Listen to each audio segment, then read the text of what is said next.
Good morning. We are in Perek Aleph of Melachim Bet. And as I had mentioned last week, even though we're starting a new sefer, it's really not a new sefer. It's very hard to understand how the church divided Melachim Aleph and Bet where they did, literally in the middle of the Eliyahu stories and in the middle of the story of Achaziah, of the king of the north, the son of Achav. But they did, and so we're going to have to deal with that. But we need to remember that at the end of Melachim Aleph, Achaziah ben Achav became the king in Shomron.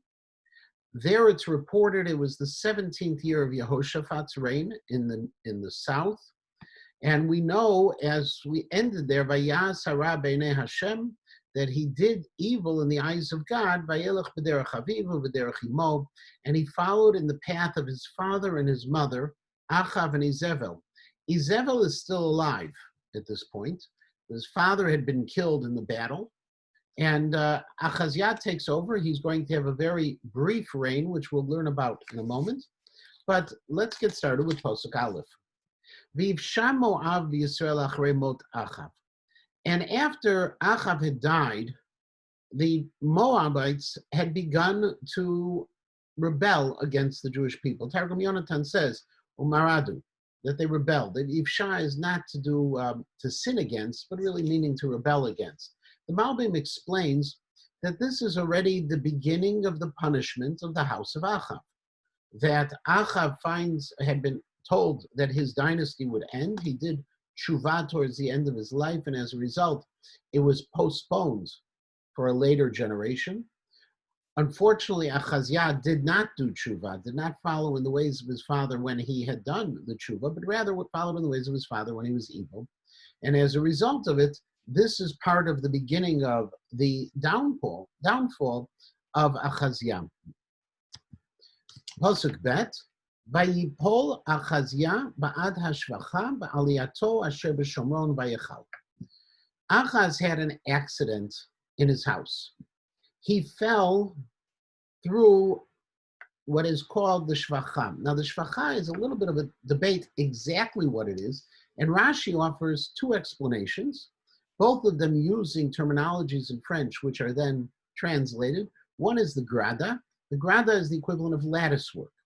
That what they would have when they had multi-story buildings, and they would have an upper floor, the floor of the second floor, which was the equivalent of the roof of the first floor, that had certain openings that were made of lattice work. And the reason for those openings was to allow light and allow air through the entire building. Unfortunately, he must have stepped on it. It must have been weakened in some way, and he fell through it. The other possibility that Rashi raises, first quotes a French word, and then he gives us another one, a Schwindelsteig. A Schwindelsteig is a spiral staircase, that between the first floor and the second floor, there was a spiral staircase that went up. And unfortunately, in that kind of case, what it means that he fell from the shvacha means that the railing gave way and he fell off of the stairs. Either one of these cases, it wounded him. And as a result of being wounded, he found himself in a situation where he had no choice, where he was bedridden. Vayechal, vayishlach malachim vayomer alehem lechu dirshu beval zvuv Elohei Ekron. And he sent messengers to go to Ekron to ask of the idol of Ekron, the Baal Zvuv, im echyem icholi zeh, will I recover from this illness that I'm suffering? Now, there's a whole series of issues with what he's doing. First of all, if you remember, his father and mother had worshipped the Baal and the Asherah. Those were two Canaanite gods of the time. We always worship God. So what does Achaziah do? Not only does Achaziah not turn to God, he even ignores the gods with a lowercase g of Canaan, and chooses to go to Ekron, which is the northernmost of the five Sarnei Plishtim, of the five city capitals of the Philistines to seek out their God. This is the ultimate in rebelliousness against God and the Jewish people. Not only is God not partnering or have some role alongside the pagan gods of the land of Canaan, he has to go elsewhere for it. It is a potential, not just for Avodah Zarah, but a potential of the ultimate Chil Hashem, because this is a case also where the king of Israel goes outside the family. It's bad enough that he's worshiping idols, but now he's going to announce it to all of the Philistines as well. And so this is a potential Chilul Hashem of massive proportions. It is, again, Avodah Zarah, and he goes to Baal Zvuv. Now, wait, why? can I, Yeah. wait, this is I have to hold on to this one. So it's not bad enough that he's idol worshiping, it's he's going to idols that we aren't even familiar with. He's going to idols that are not the idols of the land of Israel. Well, That's explain to me why this is worse. That goes a whole new level. Because, okay, I don't. Because, well, let's take it like this. Achaziah is the king of the north. Within the kingdom of the north, there is currently Avodah Zarah. The Avodah Zarah was indigenous Avodah Zarah that we inherited. The Torah told us we didn't get rid of the people of the indigenous people from the land of Israel if they didn't convert, that they would end up being for us a stumbling block, an obstacle. They would bring in their idolatry. Mm-hmm. He goes ahead. So there's the indigenous gods, and there's the Yud Kei Vav Kei, and there's HaKadosh Baruch. Part one is he goes to Avodah Zarah. Mm-hmm. Part two is he has to seek out a new Avodah Zarah, because even the old-fashioned Avodah Zarah that they've always had, that you could excuse in a way as having been indigenous to the area, is not good enough for him. The Malbim actually says that what happened was he wasn't answered by Baal. Now, if you think about it, Baal doesn't answer you, so maybe you want to check with the guy called God. He doesn't choose that option. Go ahead, yeah. I mean, it's like, to me, it's like saying, okay, you're eating non-kosher, but you're not eating pig. Right. By the way, there is something to that.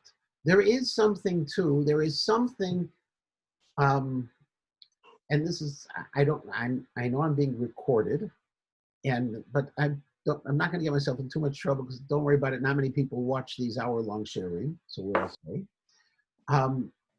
If somebody comes to me and tells me that they don't keep strict kosher, but they don't have milk and meat in the house, they don't mix milk and meat, that's meritorious. That's something. There's something there that's valuable. So the Baal Canaan is meritorious?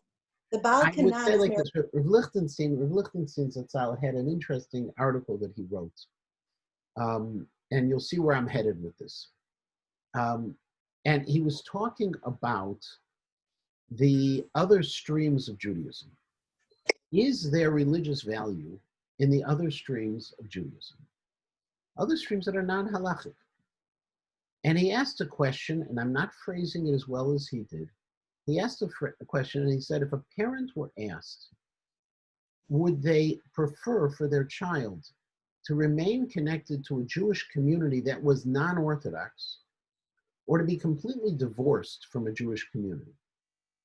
What would be their preference? And he said most parents would say, I still want them connected with Jewish community, even if it's not the Orthodox community or a halachic community, refer to it as Orthodox. That means, Rav Lichtenstein said, there is value to the non-halachic streams. There is a religious value to the non-halachic streams. Now, it goes counter to what most of the world nowadays says, where we're all in, we're a black and white society. It's all or nothing.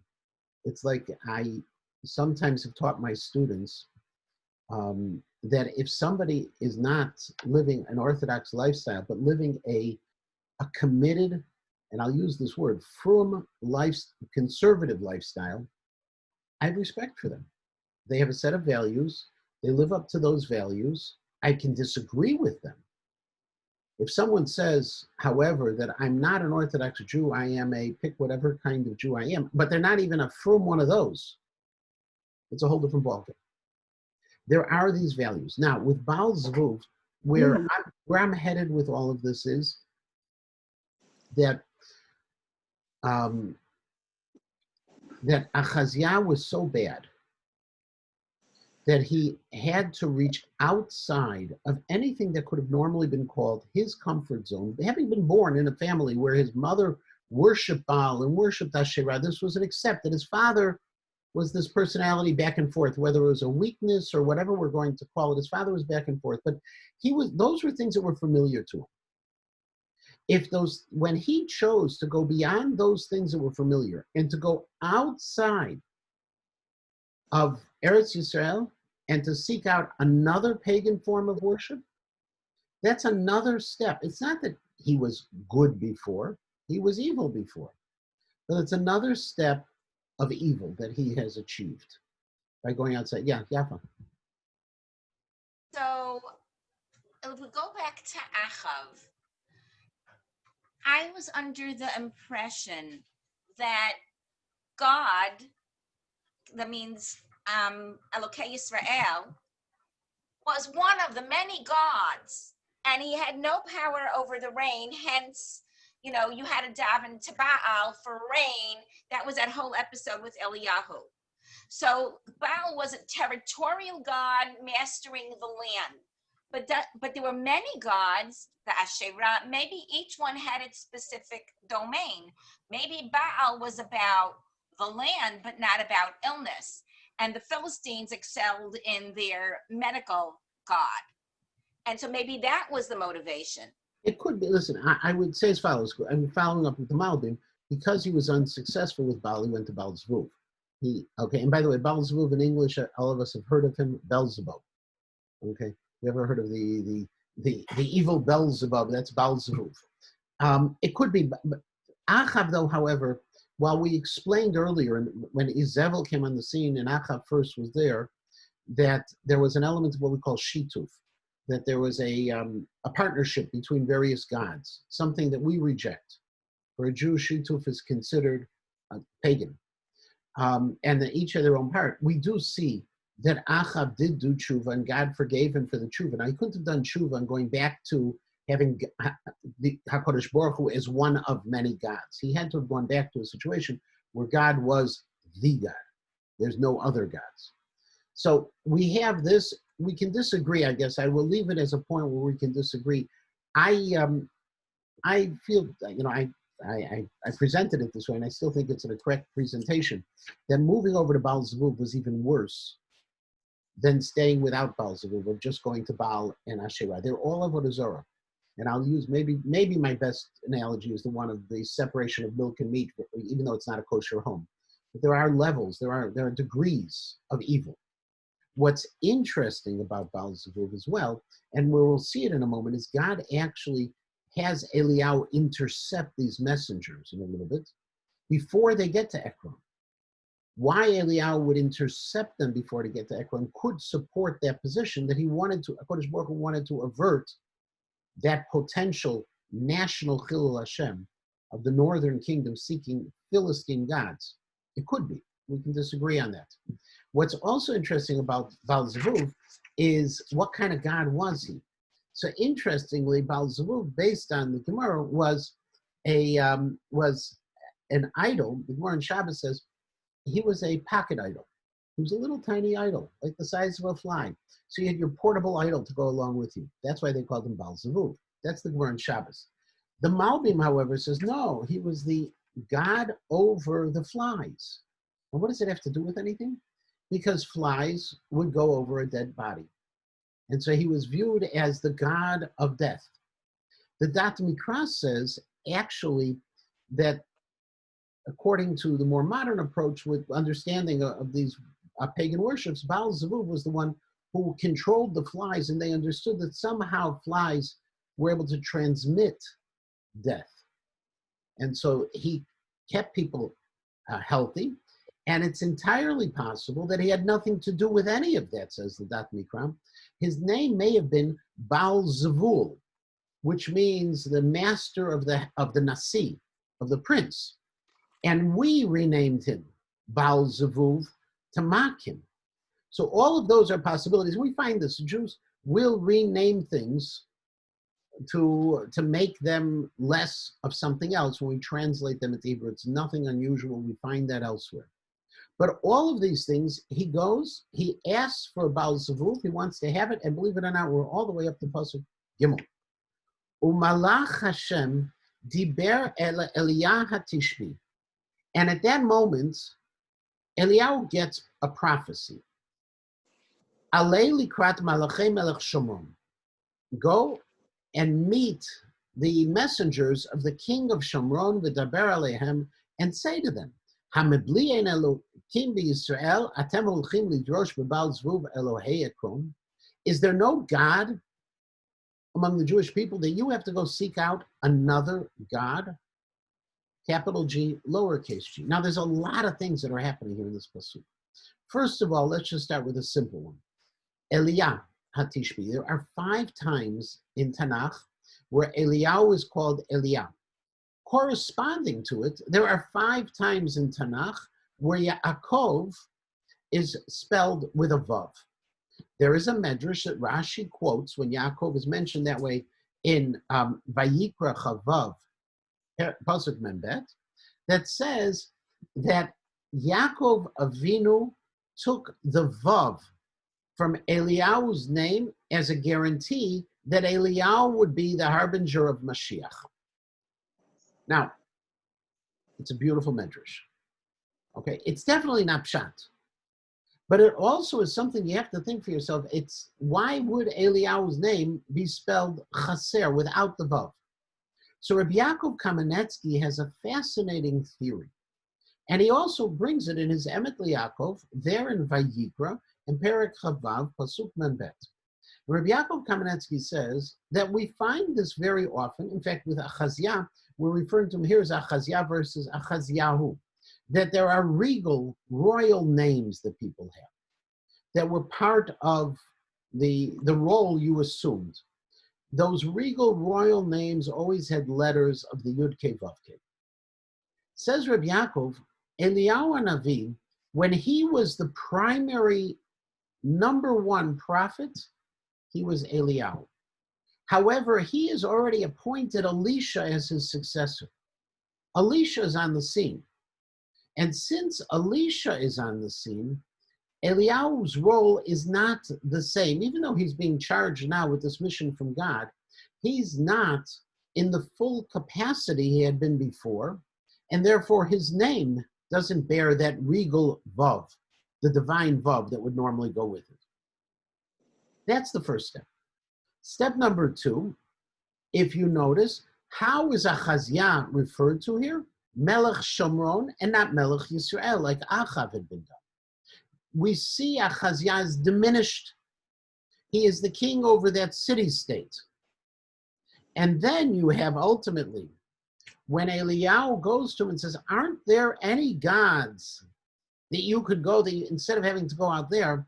This seems to be, again, as I mentioned earlier, a bit of a support for what I had proposed, may be the issue of avoiding the ultimate Chil Hashem.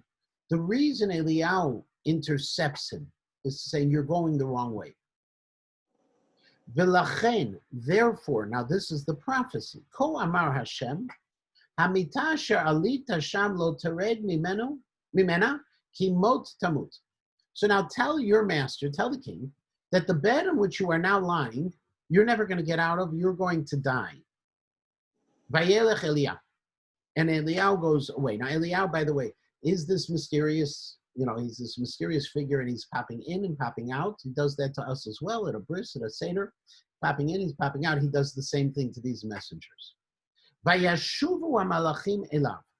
And so the malachim, heard what Eliyahu said, as the Malbim says, the tochacha, the rebuke. Vayomer alehem ma ze shavtam. And Achaziah realizes this a little too soon. Why are you coming back so quickly? Vayomru elav, and so they say to Achaziah, Ish ala likratenu. There was this person who came and he met with us. Vayomer Elenu, and he told us, Shuvu lechu shuvu el hamelech asher shalach etchem. Go back to the king who sent you. V'dibartem elav, and say to him, Ko amar Hashem, thus said the Lord, Hamibli ein Elohim b'Yisrael ata sholeach lidrosh beval zvuv Elohei Ekron. Are there no gods among the Jewish people, no God among the Jewish people, that you're seeking out Baal Zvuv in the Plishtim? You're never going to get out of this bed, of your sick bed, you are going to die. Now, interestingly, there's, again, a number of issues. They don't say it's Eliyahu. They say it's an Ish, a person. Now, Ish in this context could very likely be a significant person. You know, the word Ish can be both. Like we have in English, Ish can be man, or you can say be a man, which means have strength and be significant. It could be the latter, an Ish, somebody of significance. The Radak points out they didn't know who he was. They didn't recognize him. But how couldn't they recognize Eliyahu Navi? After all, he was one of the Godel cards that they had gotten. You know, they must have had collections of their Godel cards or Navi cards. How come they couldn't recognize Eliyahu? The reality is that Eliyahu hadn't been around for a lot. Eliyahu had a price on his head. Izebel wanted to kill him. She had threatened his life. And his appearances in Shomron were few. And it's entirely possible that these men did not know who he was at all. The Dat Sofrim says, no, they knew exactly who he was. But they were afraid to mention his name to the king. Because if they say, we encountered Eliyahu, well, first of all, the king should have said, and you didn't kill him, you didn't capture him, you didn't bring him back, so their lives would be in danger. So this way they can feign ignorance and be successful in transmitting the message. Now, interestingly, if you look in what Eliyahu said, okay, and what they say, Eliyahu in Pasuk Gimel said, "Hamibli ein Elohim Yisrael atem holchim lidrosh beval zvuv Elohei Ekron." Are there no gods among the Jewish people, no God among the Jewish people, that you're seeking out the God of Baal Zvuv? And they say that what he said to them, "Hamibli ein Elohim Yisrael ata sholeach lidrosh beval zvuv." They say, is there no, that he told us, is there no God in the Jewish people that you, singular, not plural, are going to seek out Baal Zvuv? What they're doing is they got the message. They got the message from Eliyahu loud and clear, and they're placing the blame not on themselves, directly on the king. They've made that one change from a plural pronoun to the singular pronoun, and it shifts that responsibility.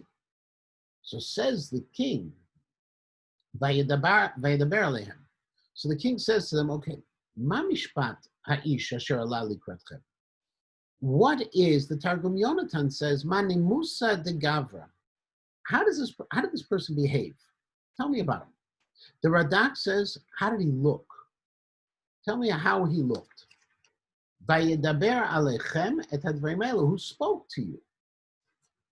Vayomer elav, so they said to him as follows: Ish bal se'ar, he was a person, a hairy person.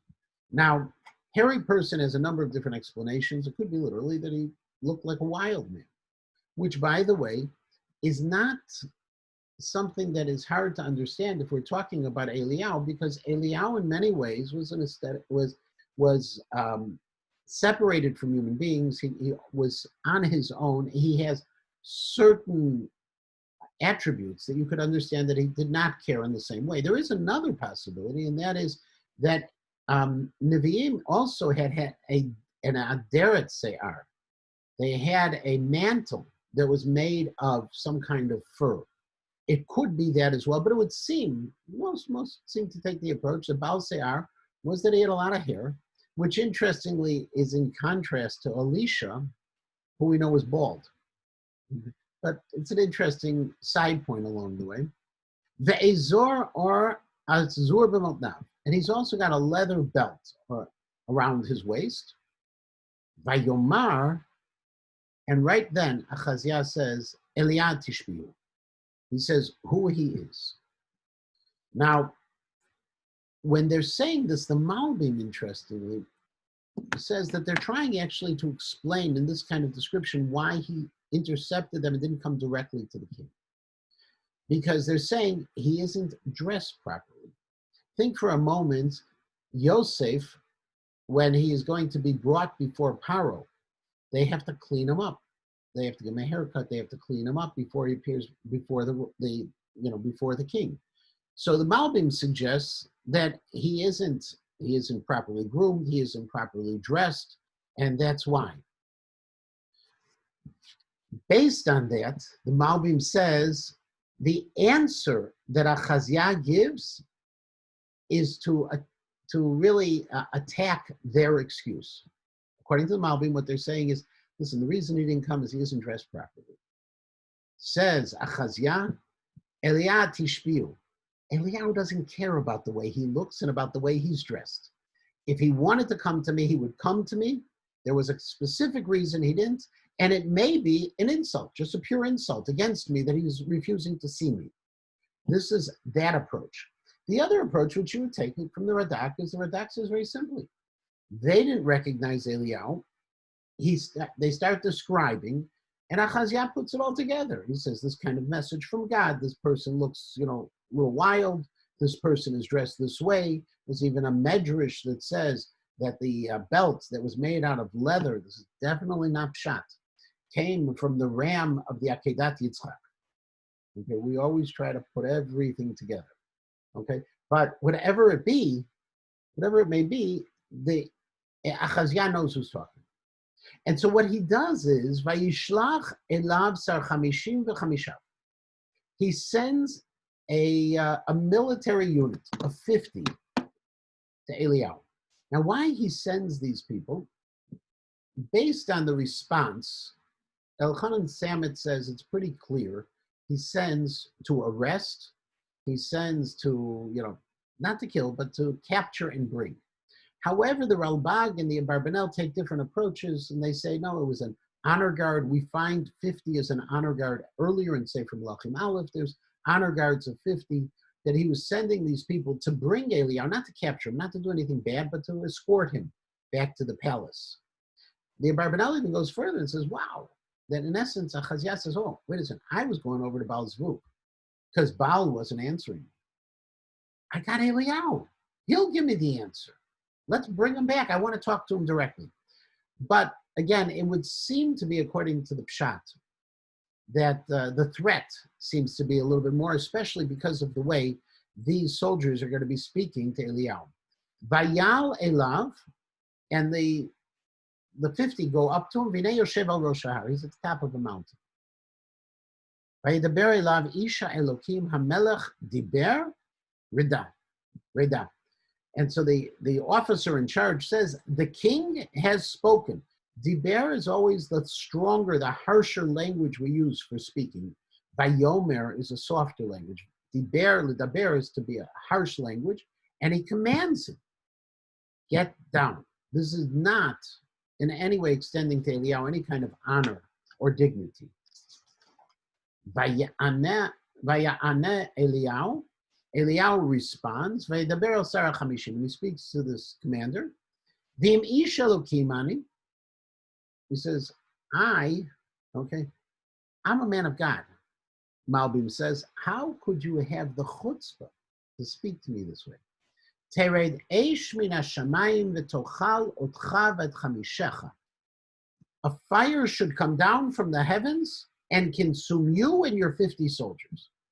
Now, interestingly, he's an Ish Elokim who asks for an Eish Elokim. It's the stylistic idea of Lashon Nofel al Lashon, of using common sounds in response. But the Abarbanel says very simply, where's this Eish Elokim coming from? This is the very same kind of concept that he had used at Har Carmel to destroy the Nevi'ei Baal. So he's using one of those things in his toolkit, and he's using it this time against the Jewish people who are trying to kill him, who are trying to worship a pagan god. There's these comparisons that we're trying to see between the Nevi'ei Baal now and these Chamishim. Vayashov, Vayishlach elav sarich Chamishim acher v'chamishav. Nebuch, what does the king do? He tries again, and he sends another 50. Vaya'an, and in this other 50, Vayan v'yidaber elav, he doesn't climb up to the top of the mountain this time. He's yelling out at him. Ish Elokim Kormar Hashem Mehera Reda. He says, hurry up and get down. Now, hurry up this time, the Barbanel says, again, is a lack of honor. The Radeh is again all over again. He's, Redam, sorry, is commanding him. It's not the proper respect. Ko Amar Hamelech, okay. This time the person adds in, this is what the king says. That's the Malbim notes that. Vayan Eliyahu, Vaydaber Lehem, and Eliyahu goes in and speaks to them. Im Isha Elokim Ani, if I'm really a man of God, Tered Eish Min HaShamayim, V'tochal Otcha V'et Chamishecha. Let a fire come down from heaven and kill you. V'tered Eish Elokim Min HaShamayim, V'tochal Otcha V'et Chamishecha. And that's precisely what happened. It consumed him. And his 50 people. Vayasho vayishlach sar chamishim shlishim v'chamishav. And so now, Achaziah sends a third set of 50 soldiers. Vayal, vayavo sar chamishim hashlishi.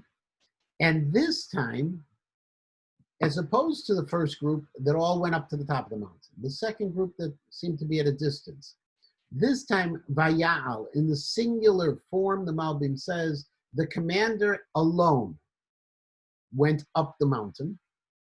Vayichral birkav, and he bowed down. Leneged Eliyahu, opposite Eliyahu. Vayitchanen elav, and he pleaded to him, Vayedaber elav, Ish ha'elokim, man of God, Tikarna nafshi v'nefesh avadecha ele chamishim be'inecha. Please have value over my life and the life of these 50 people. Notice, Vayedaber elav, what does he call Eliyahu? Isha Elokim. The previous two times, Eliyahu says, if I'm an Isha Elokim, this time, the commander takes away that whole piece from Eliyahu. He says, I know you're an Isha Elokim. Please don't kill me. Hine yarda eish min hashamayim v'tochal et shnei sarei hachamishim harishonam v'et chamishehem. I know what happened to the last two sets of 50 soldiers.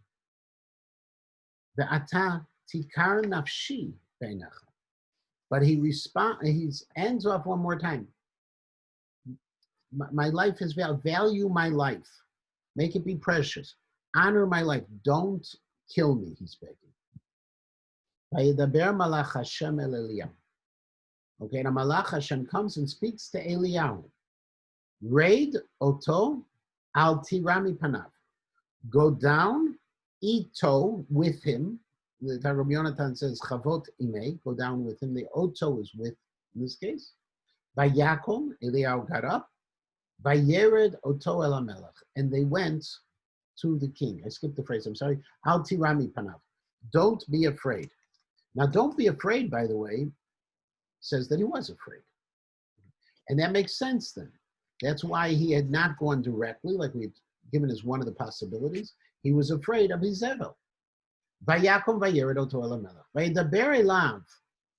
And he now is in front of the king and he says, Ko amar Hashem, this thus said God, Ya'an asher shalachta malachim lidrosh beval zevuv. Because you sent people to Baal Zevuv. In other words, he's starting out and he's saying, laying out the sin. What was the sin? The sin starts with this messaging. Even before there's any kind of communication with the Baal Zevuv, which never happens actually. But the messaging going over there, because you did that, Elohei Ekron, Hamidli ein Elohim, Elokim b'Yisrael lidrosh b'dvaro. Are there no gods that you among the Jewish people who you can speak with? Lachen hamita asher alita sham lo tered mimena ki mot tamut. You're not going to get out of this bed. You're going to die in this place. Now, this is a message that has been delivered 4 times. The first time it was delivered with the first set of messengers by the Ish, whether they knew who it was or not. Achaziah knows it already. The next 2 times it was delivered, but it was never got to the king because those people were killed. And now it's being delivered as well directly from Eliyahu to the king himself. Can I ask? Yeah, wait, I'm sorry. So when he throws fire and kills these 100 people, is that from Hashem? He's been saying, or is that from himself? No, that's from Hashem. Hashem is telling him, go and kill these 50 people. We don't know if Hashem told him to do that or if he requested of Hashem. No different than on Har Carmel. Yes. Where Eliyahu does the same kind of thing. Right. He has a lot of power, Eliyahu. Eliyahu is a pretty big prophet up there. Yeah. Eliyahu is, among the Nevi'im, Eliyahu is pretty good. Mm-hmm. Okay. And the reality is he has that. And and he's a risk taker in that sense. He feels there's a confidence relationship with HaKadosh Baruch Hu. If he wasn't commanded. Remember back at Har Carmel, there was a question whether or not he was commanded to do those. This was his own initiation. And it could be either one. But in these cases, we don't see HaKadosh Baruch Hu disagreeing. And you see HaKadosh Baruch Hu agreeing by bringing that fire. The difference is that these were Jews that he killed. They were Jews, but Jews can be killed just as much as non-Jews. In fact, Jews have a greater level of culpability in these cases, right? Perhaps it could be that because of what happened on Har Carmel with the Nivi'e Baal, he knows that he can bring fire down. We talked about specifically the fact that he was using that same method that had been used at Har Carmel. Correct. Right. Mm-hmm. But I'm sorry. Vayamot kidvar Hashem asher diber Eliyahu vayimloch Yehoram tachtav. And he dies, and his brother Yehoram takes over. Now, interesting. If you want to talk about the antithesis of dying with honor, it's a king who falls off the steps or falls through the vent, injures himself and dies in his bed. This is a disgraceful kind of death. And if you notice, we aren't really giving any kind of great statement that he's buried with his fathers, that he's this, that he's that. Here's this king. A couple of years he takes over for his father. He's miserable, he's terrible, and he's in bed, and he falls and he dies. That's who he is. And his brother takes over. Bishnat Shtayim liYehoram ben Yehoshaphat melech Yehuda. And this occurred in the 2nd year of Yehoram ben Yehoshaphat melech Yehuda. The southern kingdom has a Yehoram. The northern kingdom has a Yehoram, just to get a little confusing. Kilo hayalo ben. Okay, and the reason why his brother takes over is because Achaziah doesn't have a son. Now, the real problem here is that if we go back to the beginning, if we go back to Malachim Aleph, to the end of Malachim Aleph, it says in Posuk Nun Bet, in Perek Chaf Bet, Achaziah ben Achav malach al Yisrael b'Shomron b'shnat Shvasrei leYehoshaphat melech Yehuda. He took over in the 17th year of Yehoshaphat. And here it says he takes over in the 2nd year of Yehoshaphat's son. We know Yehoshaphat rules, and this is again Malachim Aleph, that Yehoshaphat rules for 25 years. So we have a problem. He rules for 25 years. One pasuk says he takes over in the 17th year, which means there are 8 more years for Yehoshaphat's reign. And then this pasuk says he takes over in the 2nd year. And what makes it even more complicated is when we get to Perek Gimel pasuk Aleph, it says that Yehoram ruled in the 18th year of Yehoshaphat. In other words, we have 3 places where we talk about the transfer of power of the northern kingdom. One place says that Achaziah started in the 17th year. We know he ruled for 2, so 17, 18, they don't have to be 2 full years. The second place in Perek Gimel says that the brother took over in the 18th year, which works. 17 and 18 can be 2 years. That works. And then in the middle, we have this year that talks about him taking over in the son during the time of Yehoram ben Yehoshaphat, the second year of Yehoram ben Yehoshaphat's reign. And so when did Achaziah die? When did the power transfer over to the brother? Was it one, during the reign of Yehoshaphat, or was it during the reign of Yehoshaphat's son, Yehoram? And how do you explain these years, 18-2? How does it work?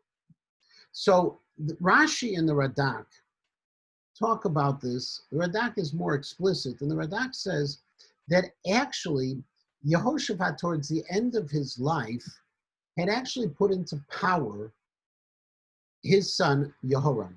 They were ruling together. Yehoshaphat was still the legitimate king, but Yehoram was already identified as the heir apparent and was considered in some ways also a king. And as a result, when we're talking about the transfer of power, it's all the same time. The 18th year is the second year. He's going to rule. Yehoram is going to rule for 8 years of his father's reign and then continue on his own independence. Why that would be the case? Because Yehoshaphat sensed that unless if he identified the heir apparent, that there would be strife within his heirs about who would take over. And he wanted to make sure that Yehoram would take over, and so he already gave him that power. Lahavdil, Elef Havdalot, if you think about the Saudi kingdom today and how the different heirs are trying to maneuver and manipulate and who gets the power to try to make sure when the next one dies that they'll be able to take over, we see how it works in kingdoms where things are not in good places. Okay, it's hard for us to often imagine it while we live in a democratic society. And even when we think about kings, I don't know who the first king comes to mind, but if you think about, for example, England, well, there will be a very smooth succession. Everyone knows, who's going to take over. Everyone's kind of hoping that maybe he'll just step aside right away. But whatever it is, they know who the next person is. There's not going to be any fighting. So if you want to understand what happened in the southern and northern kingdoms in those days when things were not going well, think Saudi. And then you begin to understand some of the background. And then the Perek concludes, V'yeter divrei Achaziyahu asher asa, and all the other things Achaziyahu did, which aren't that many, because he was only there for 2 years. Halo hema ktuvim al sefer divrei yamim l'malchei Yisrael. They're written in the chronicles of the books of the northern kingdom. We don't have those chronicles. We have our own, our Divrei Yomim is a kind of a chronicle, but not the chronicles they often refer to in the Navi. Every monarchy had their own. Maybe one day we may discover them, but we don't have them today. We don't know anything more, and there was nothing else that was significant about Achaziah, except to note that it's the beginning of the downfall of Achav's dynasty. We now are going to have Yehoram in the north, and eventually Yehoram in the south, and we're going to move forward. Now, next week, we're not going to have Shir, obviously. It is Rosh Hashanah. The following week is Erev Yom Kippur. Okay, so with everyone's permission, we're going to take actually about a month off, because the following week is Sukkot, and the following week is Shmini Atzeres and Simchas Torah. So we will get back to these stories after Sukkot is over, and we'll continue along straight along. Everyone should have a wonderful day, and thank you. Bye-bye. Thank you.